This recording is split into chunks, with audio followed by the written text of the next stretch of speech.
ঈদুল আজহার ৭ দিনের সরকারি ছুটি ঘিরে কুয়েতে তৈরি হয়েছে উৎসবমুখর পরিবেশ।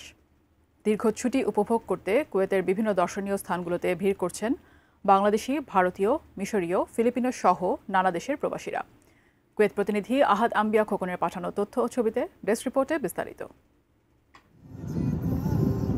কুয়েতে পর্যটনের যে কয়েকটি স্থান রয়েছে তার মধ্যে Salmiya Marina Beach, Kuwait Tower, Sheikh Jaber Al Causeway Bridge, Abdali, Wafra অন্যতম।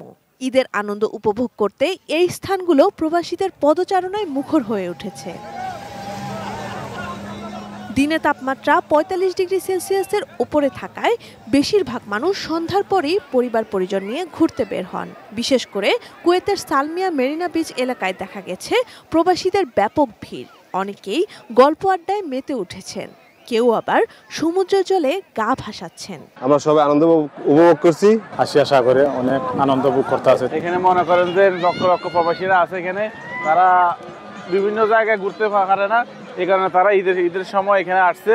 রাতের বেলাতে কুয়েতের বিভিন্ন সামাজিক, সাংস্কৃতিক ও রাজনৈতিক সংগঠনগুলো আয়োজন করে ঈদ পুনর্মিলনী। এসব আয়োজনে নাচ, গান, কবিতা, আড্ডা এবং নৈশভোজের ব্যবস্থা করা হয়। কর্মব্যস্ত জীবনের ক্লান্তি ভুলে প্রবাসীরা ছুটির এসব মুহূর্ত একসঙ্গে মিলেমিশে উপভোগ করতে চেষ্টা করেন।